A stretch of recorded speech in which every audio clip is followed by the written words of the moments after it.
ರಾಜಧಾನಿಯಲ್ಲಿ ಆಟೋ ಚಾಲಕನ ಆಟೋಟೋಪಕ್ಕೆ ಮಹಿಳೆ ಹೈರಾಣಾಗಿದ್ದಾರೆ. ಆಟೋದಿಂದ ಜಂಪ್ ಮಾಡುವಂತ ದರ್ಪ ಮೆರೆದಿರುವಂತ ಆರೋಪ ಇದೆ. ಬುಕ್ ಮಾಡಿದ್ದ ಜಾಗ ಬಿಟ್ಟು ಬೇರೆಡೆಯನ್ನ ಕರೆದೊಯ್ದಿದ್ದಾನೆ. ನಮ್ಮ ಯಾತ್ರಿ ಎನ್ನುವ ಆಪ್ ವಿರುದ್ಧ ಪ್ರಯಾಣಿಕರ ಆಕ್ರೋಶ ಜಾಸ್ತಿ ಆಗಿದೆ. ಮಹಿಳೆಯೊಬ್ಬರು ಕೆಲಸದ ನಿಮಿತ್ತ ಹೊರಮಾವಿನಿಂದ ಥಣಿಸಂದ್ರಕ್ಕೆ ಆಟೋ ಬುಕ್ ಮಾಡಿದ್ದಾರೆ.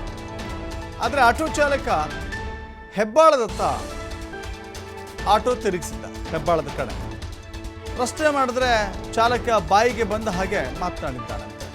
ಬೇಕಾದರೆ ಆಟೋದಿಂದ ಜಂಪ್ ಮಾಡು, ಗಾಡಿ ಮಾತ್ರ ನಿಲ್ಲಿಸಲ್ಲ ಅಂತ ಹೇಳಿ ಕಿರಿಕ್ ಮಾಡಿ ಆಟೋ ಚಾಲಕನ ವಿರುದ್ಧ ಕ್ರಮಕ್ಕೆ ಪ್ರಯಾಣಿಕರು ಒತ್ತಾಯವನ್ನು ಮಾಡಿದ್ದಾರೆ. ಅನೇಕ ಸಂದರ್ಭಗಳಲ್ಲಿ ಹೀಗಾಗುತ್ತೆ. ಕೆಲವಷ್ಟು ಆಟೋ ಚಾಲಕರ ದರ್ಪ, ಆಟೋ ಚಾಲಕರ ವರ್ತನೆ ನಿಜಕ್ಕೂ ಕೂಡ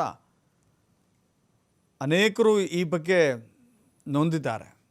ಈಗ ನೋಡಿ, ನಮ್ಮ ಯಾತ್ರಿ ಆಟೋ ವಿಚಾರದಲ್ಲಿ ಸೋಷಿಯಲ್ ಮೀಡಿಯಾದಲ್ಲಿ ಈ ರೀತಿ ಆಗ್ತಾ ಇದೆ.